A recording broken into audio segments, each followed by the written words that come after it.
E aí galera, eu vou conversar agora com o Chris Ashton, que é diretor de design do jogo Back 4 Blood, e vai contar um pouquinho pra gente das coisas de bastidor de produção do Back 4 Blood. Vamos lá?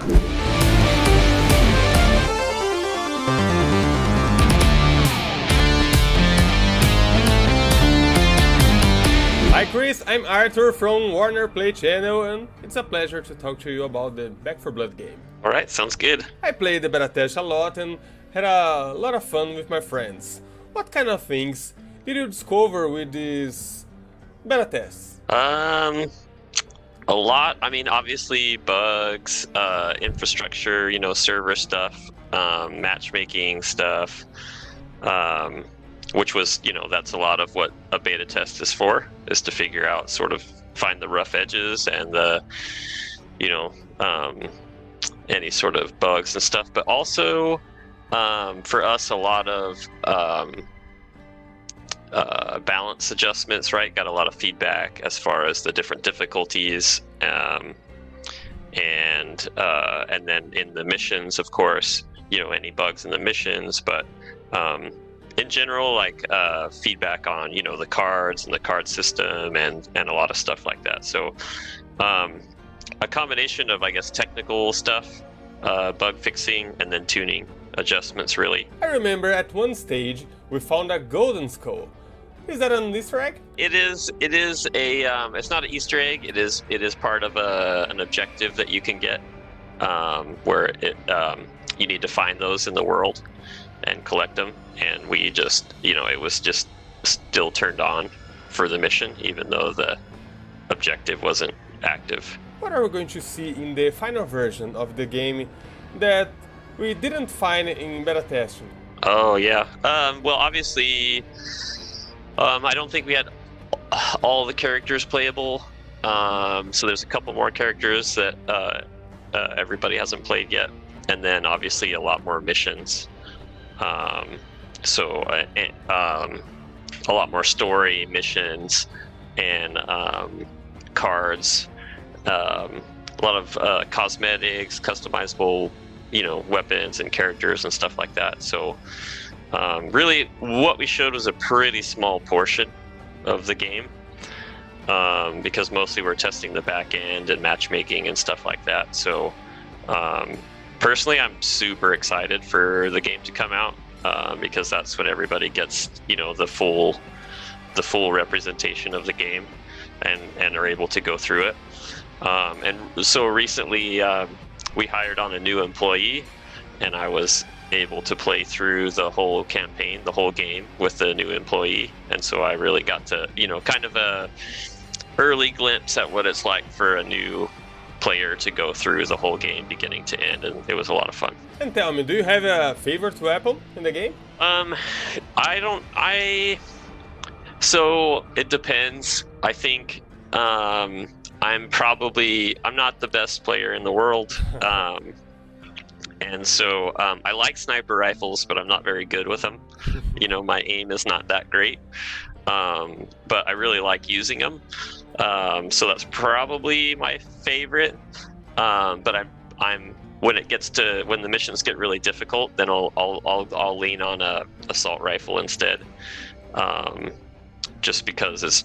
For me, you don't have to aim as much. You can spray a little bit and succeed. So, I like the normal hunting rifle, with upgrades on it. Once you get it all upgraded, it's pretty strong, and it's still kind of rapid fire even though you're zoomed in. So, that's the one I prefer to use. So the question that people ask the most is, will there be split screen mode in the game? Maybe with the simplest graphics? Right. Not at the moment, not at launch. Mm-hmm. So it's something that we're going to investigate, but it's not something that's in the game at launch, no. And what's in the Back 4 Blood game that wasn't in Left 4 Dead? Well, a lot of stuff.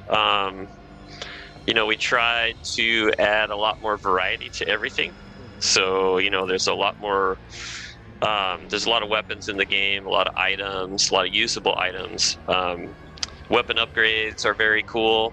It's very satisfying, to find a weapon that you like and then find upgrades for it so you can reload faster, or you got better accuracy, or bullets do more damage or whatnot. Obviously, we have a good cast of characters, a bigger cast of characters, and we've got a lot more missions. And the missions are,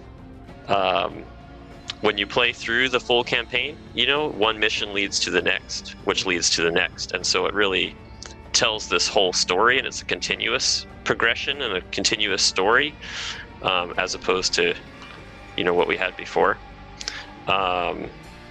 We've got a lot more infected, a lot more ridden, and different, so different zombie types, mutated stuff. We've got weak spots. It was a fun new introduction to this genre. It's kind of a classic, old school boss fight kind of a thing where a boss might have a weak spot, and so we introduced those to the specials, to the special infected or the mutated infected, and then we've got the card system, of course, which really allows players to customize the game. They can remove ADS and sprinting. So for example, if there's a card where maybe you want the more old school feel, you could play this card that removes ADS, but it increases your accuracy. So you can just hit fire, and it plays a lot more old school. So you can customize how the game plays, and as well as sort of upgrade your character's stats through the card system. But the game director also can play cards now. So the game director can choose what enemy types are going to be in the world, and it can do really sort of really evil things. Like it can, I mentioned the weak spots earlier. The game director can put armor over those weak spots, so now it's harder to kill those enemies. The game director can change the weather, so it can make it foggy outside. Yeah, it can make it dark. Could change the common infected. We've got blighted infected that when you shoot, they release a poisonous gas. So you can't be near them whenever you kill them.